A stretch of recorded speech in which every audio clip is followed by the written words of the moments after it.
Hello, welcome to Sterlo's Wrap. Oh, straight rhythm!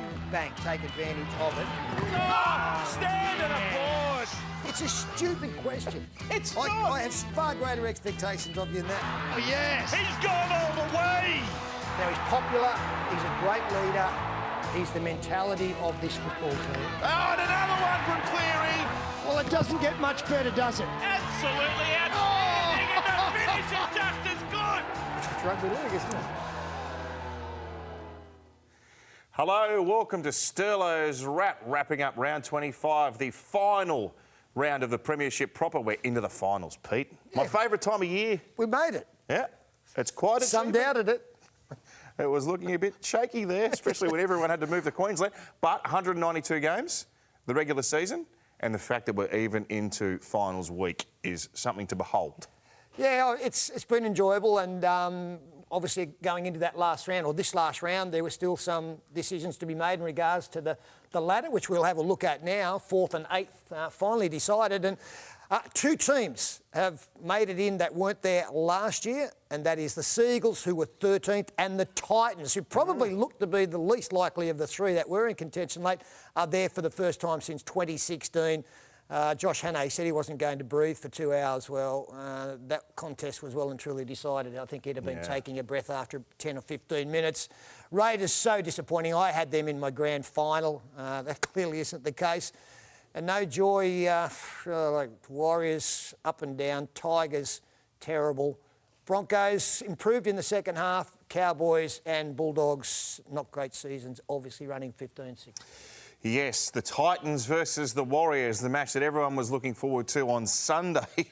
No one expected this scoreline. Titans 44, Warriors 0. They had to win by 11 points the Gold Coast, and they thought they'd put it definitely beyond doubt. Great performance against a very disappointing Warriors team, who I've got to say have been thereabouts all year. They haven't been home for 2 years, so we can't be too hard on them. Well, I tipped them too, so that's why they got beat. That's why I'm dirty on them.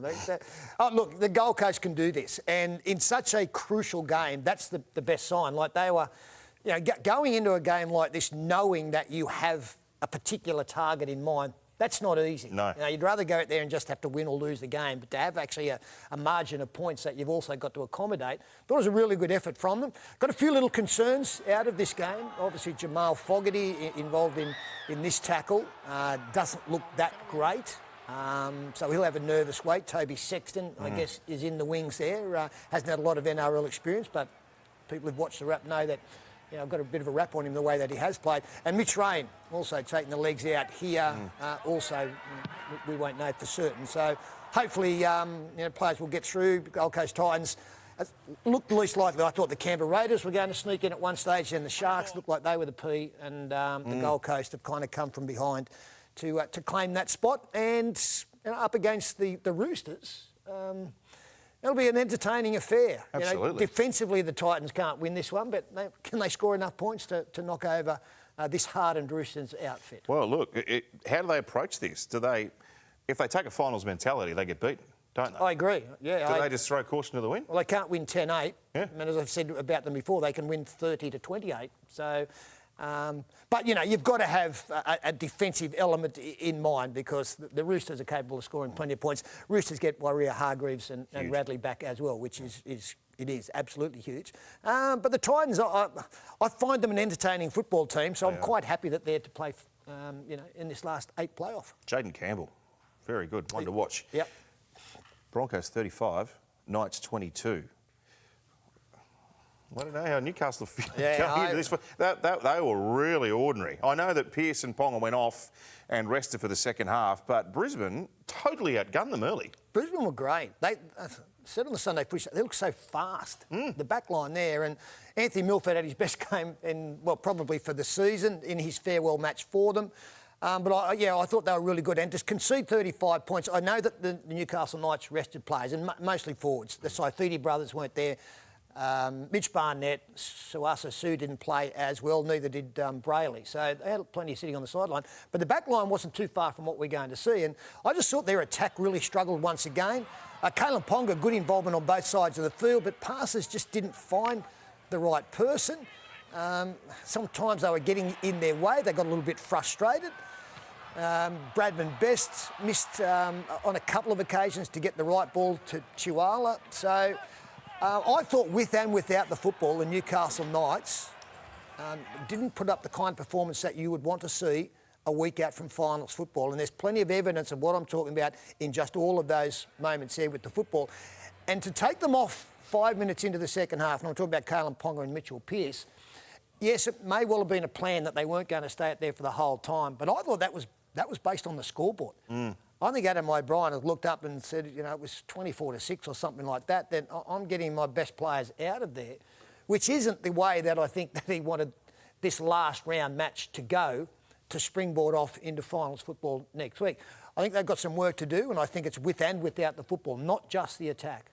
What a great result for Brisbane, though, to end the season on such a high note. Their second half of the year has been such an improvement on what we've seen over the last 2 seasons. And hats off to Kevin Walters, who we were wondering if he was going to last the season earlier in the year.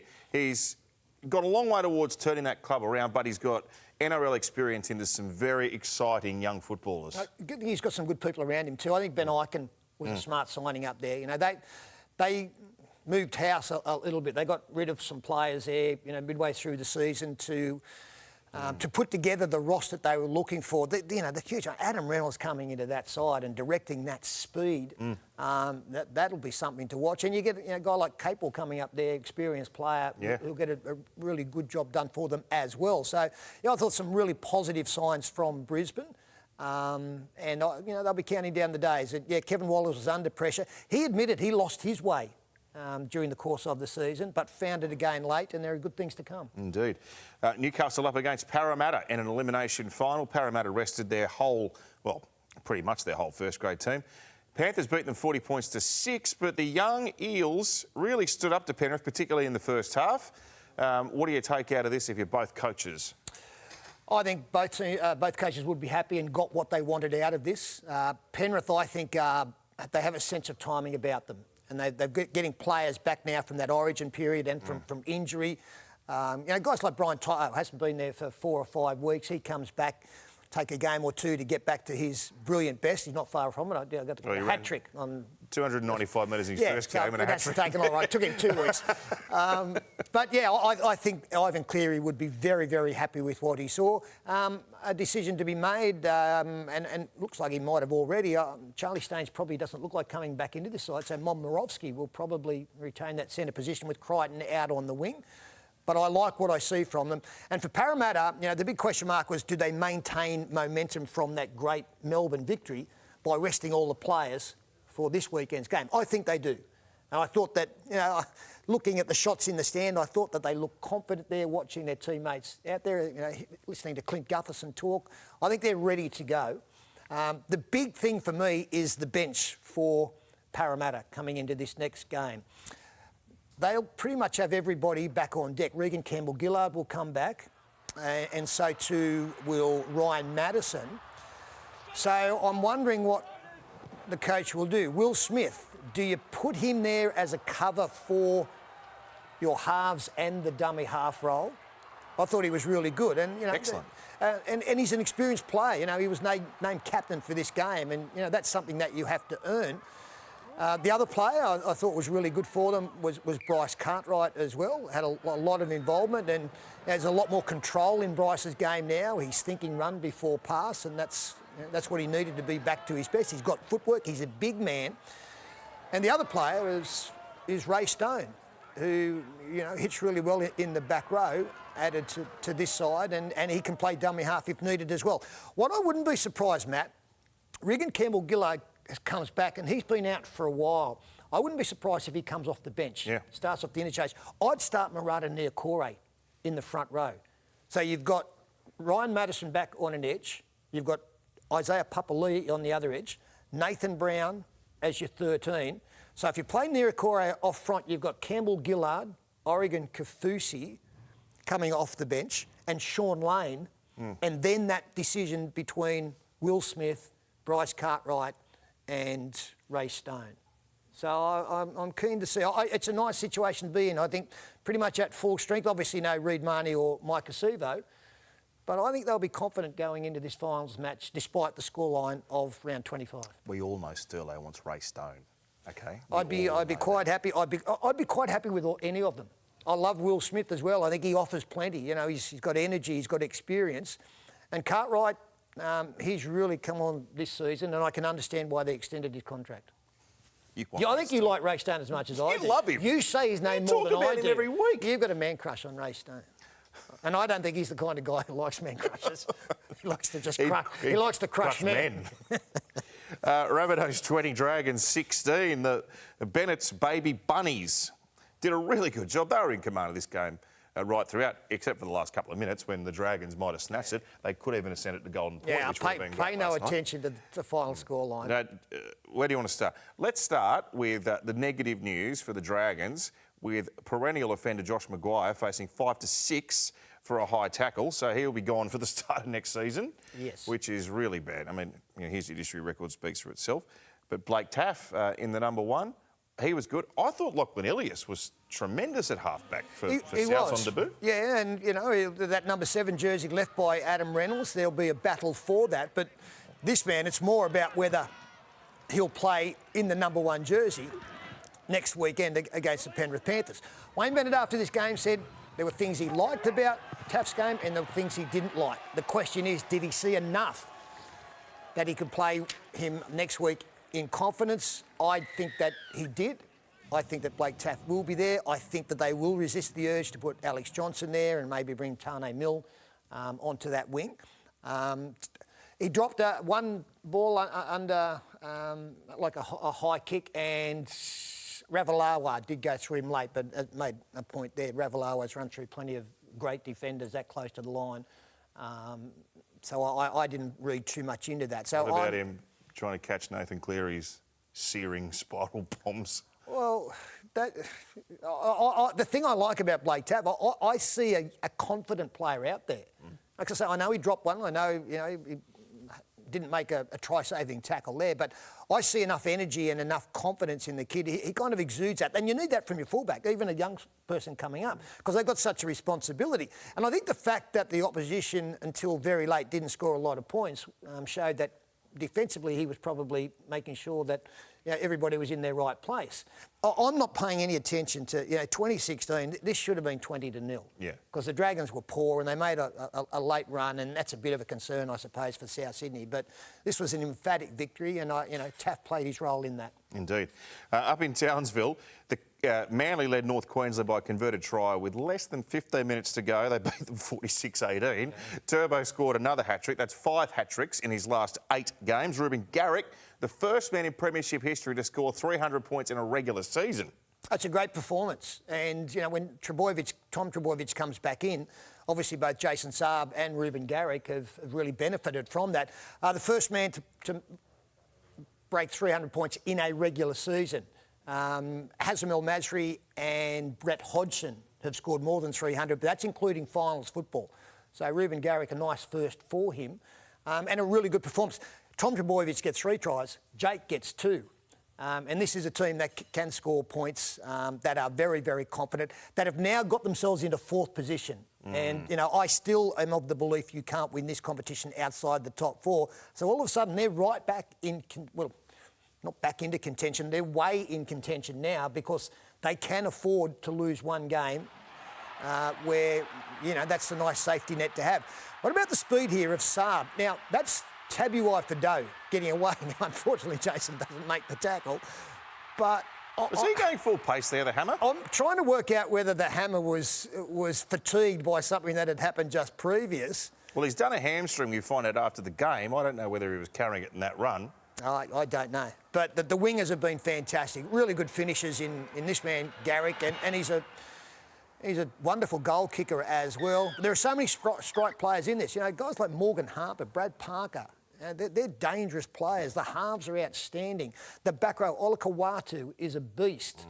You've got a smart dummy half as well, you know. So it's going to be a great clash, because I'm not quite sure where Melbourne are, and Manly, I think they'll go in really confident that they can cause an upset in the first game of the finals. I'm with you. Storm 28, Sharks 16. Melbourne rested some key players. There's some doubt, though, over Munster and Addo Carr for that game against Manly in the wash-up from all of that. Sharks didn't make it easy for them, but they just weren't quite classy enough to get over Melbourne. Ryan Pappenhausen starting at fullback, and looks like he's back somewhere near his best. Yeah, I think that's probably the big thing to come out of this game. Just on the players in doubt, I think Addo Carr will be in more doubt than Munster. When you've got a hamstring and you're a flyer, that's a real concern for him. So, you know, and you can't take a chance on a hamstring, and you wouldn't do it early in the finals round when you've got a little bit of leeway there. Pappenhausen, I think if there was any doubt about whether he was going to start or Nico Hines, that was put to bed here.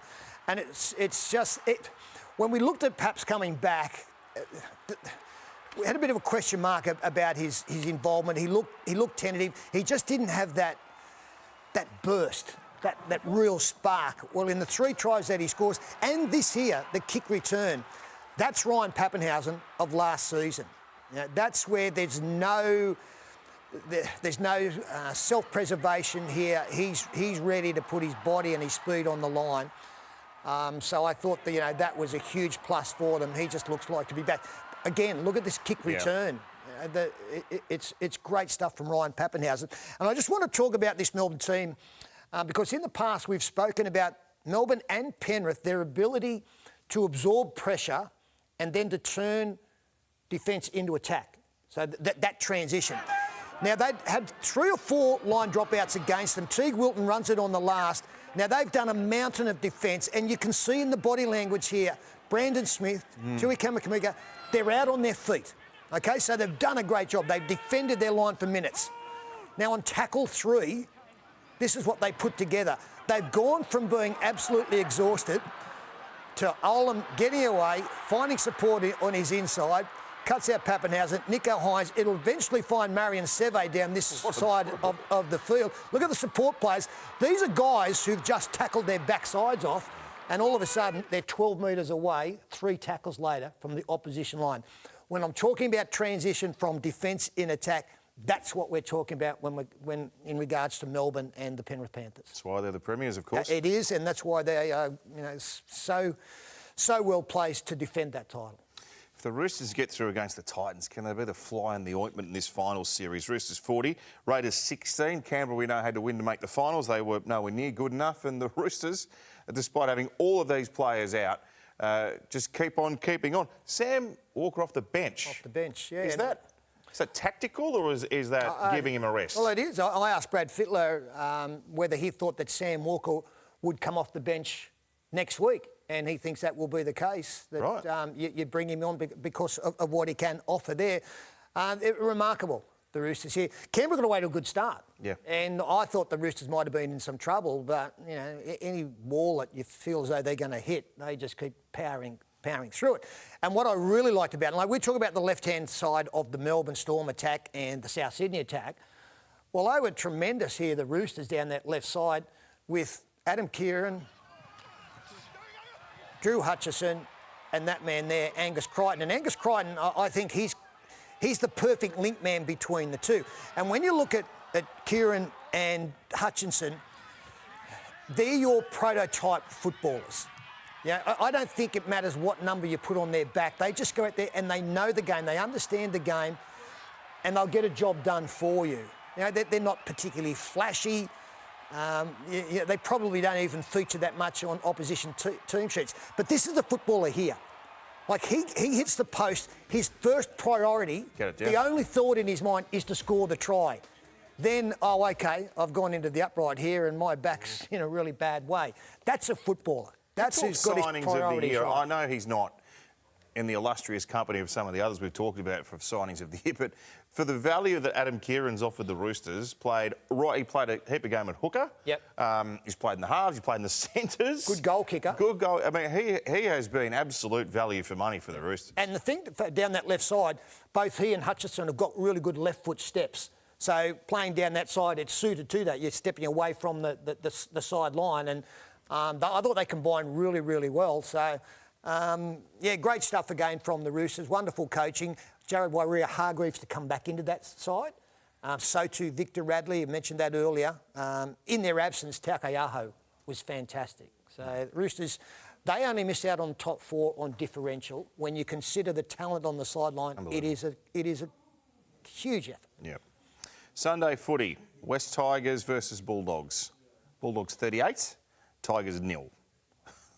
I still can't believe what we've seen from that game. Where do you want to start? Which team? Let's start with the Bulldogs. What a great way to end a painful season for them. And we said during the call that even though you've had a bad year, if you can have a win in the final game, gives you a bit of a springboard heading into the pre-season, and there'll be some Bulldogs players keen to get back at it, I would have thought. Yeah, every player, they want to win that last game, regardless of what it means to your season. And 38-0, that's a huge victory in regards to this is a team that's only won 3 games now. They keep the opposition to nil after conceding plenty of points on average during the course of the season, and they are going to be a much, much stronger roster next year. So I thought some players put their hands up. They'll be knowing that Trent Barrett is watching and David Furner, and so too Phil Gould, to go into that pre-season. Avarillo I thought was really good. And there were some nice signs for them, but the West Tigers, to get beaten 38-0 in the last game, they've gone down the ladder from where they were last year. I don't think they look to be a better side than what we saw last season as well. I don't think there's been much improvement during this course of this year. Will there be repercussions? I guess only time will tell, but it's a dismal way to finish your year, getting beaten 38-0 by the Wooden Spooners. I know you don't like to answer questions about coaches' future, but the barometer that the club did put on Michael Maguire's future was how we end the season. They've lost the last 3 and they've been beaten 38-0 in the last game. Well, that may be the truth. I'm wondering, what Tim Sheen's input will be, if any, in regards as to how, they'll negotiate the times ahead. But there's no doubt Michael Maguire is under pressure here. There'll be a review there. All the clubs will do a review. It won't be a particularly nice one for the Tigers, and they'll make decisions on the back of that. Let's look at the finals games. Have you got this? The matches up for week 1 of the finals. Friday night. It's Melbourne and Manly. Melbourne and Manly, where at? We've got a graphic here. What are you talking about? There we go. There we go. It took a while. I can read. Sunshine Coast. Yeah, Sunshine Coast Stadium. Are you going to give me your tips here, or are you going to do it later in the week? Mate, I'll go here. Righto, go on. You let me know. Okay, I'm going the Melbourne Storm to win that game against the Man, and you're going against you're going Manly. So I think Manly can win. I'm even more confident that Melbourne win. One of us is going to be right, Pete. Roosters versus the well Titans. Done, that's Roosters why you're to in win. Host seat.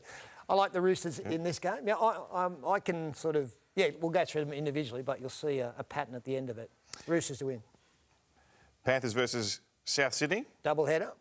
I'm going to Panthers. Probably the most confident I am of any of the games this weekend. I think Penrith win. I think they'll win comfortably. And Parramatta Newcastle. Pointless in asking that. I'm going Parramatta in that one, and you will see from my tips, I'm going with the top seeds in all of those. There are prospects of an upset throughout those 4 games. Which one, if there's to be an upset, upset, I don't think there'll be one. If there was, which game? Well, I just said I don't think there'll be one, so why would I have an opinion as to which there's going to be one? Which is the game that might provide the upset? I'm thinking maybe the Melbourne Storm Manly game. Welcome because on board. I know it'll make you feel good. Thanks, and after 25 rounds, I've given you a hard time at times, but let's remain friends. Of course, always. Okay, finals footy this week on 9. It's one of the great periods of the year into the final 4 weeks of the campaign. I'll talk to you next week. Look forward to it.